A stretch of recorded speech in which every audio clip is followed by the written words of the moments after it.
This is Daily Armenia, CivilNet's daily news digest. Here's what's making headlines in Armenia today.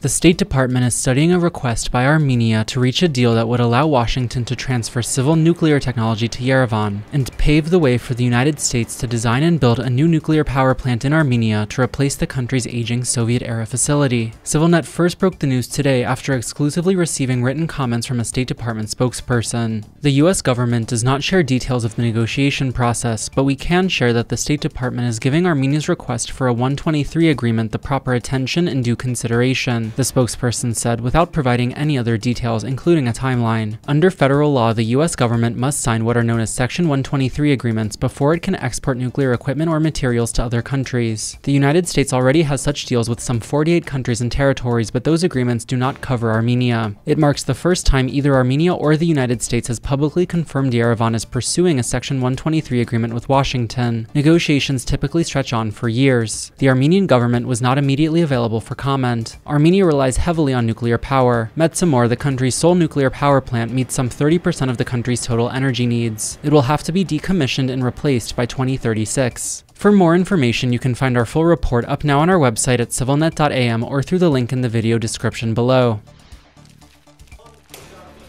Belarus yesterday reprimanded a senior Armenian diplomat to protest what it termed an act of vandalism against its embassy in Yerevan, while a Russian government spokesperson slammed what she called efforts by Armenia to blame others for its own mistakes, as Yerevan's relations with Moscow and Minsk continue to fray. In a statement, Belarus's foreign ministry said it had summoned Narek Diraturyan, who serves as Armenia's chargé d'affaires in Minsk, over a protest earlier in the day in front of Belarus's embassy in Yerevan, which saw demonstrators hurl eggs, potatoes, and tomatoes at the mission. The Belarusian side assumes that the vandals will be identified, will pay for the damage they have caused, and will be punished in accordance with Armenian law, the ministry said. Protesters had gathered in front of the embassy after Belarusian President Alexander Lukashenko mocked Armenia's accelerating turn west in an interview with Russian state television earlier this week, saying, "Who needs the Armenians except for us? No one needs them." Svetlana Tikhanovskaya, the exiled Belarusian opposition leader, also decried the comments, writing in a post on X, "We categorically condemn the outrageous insults directed at Armenia and the Armenian people." Meanwhile, Maria Zakharova, the spokesperson for Russia's foreign ministry, defended her country's top diplomat against mounting criticism by the Armenian government, telling reporters yesterday, "This is yet another example of Yerevan's trend of blaming others for its own mistakes and strategic miscalculations." That came in response to remarks the day before by Ani Badalyan, the spokesperson for Armenia's foreign ministry, who slammed what she said were false, clearly biased, and often disrespectful comments by Russian officials regarding Armenia, adding that such remarks call into question Russia's constructive engagement in the Armenia-Azerbaijan normalization process. That in turn came after Russian Foreign Minister Sergei Lavrov gave an interview to Russian state television where he accused the Armenian government of seeking to sabotage the Kremlin's efforts to mediate a normalization deal. In other foreign relations-related news, Armenia's top diplomat has expressed his well wishes to his newly appointed Iranian counterpart, pledging to work toward further expanding strong ties. "Warm congratulations, dear Abbas Araghchi," Ararat Mirzoyan wrote on X yesterday. Araghchi previously served as Iran's chief nuclear negotiator.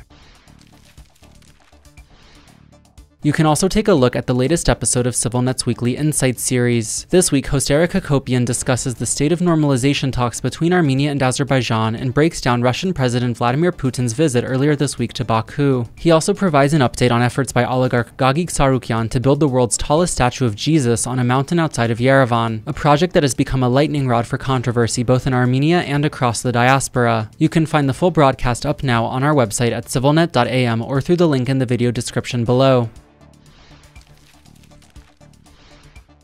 And finally, the CivilNet number of the day is 16,516. That's the total number of Russian passport holders who were granted Armenian citizenship last year, according to figures provided to CivilNet today by Armenia's state-run migration service. The vast majority are Russian citizens of Armenian origin. Since Russia's full-scale invasion of Ukraine in 2022, Armenia has seen an uptick in citizenship applications from Russian passport holders, primarily ethnic Armenians living in Russia.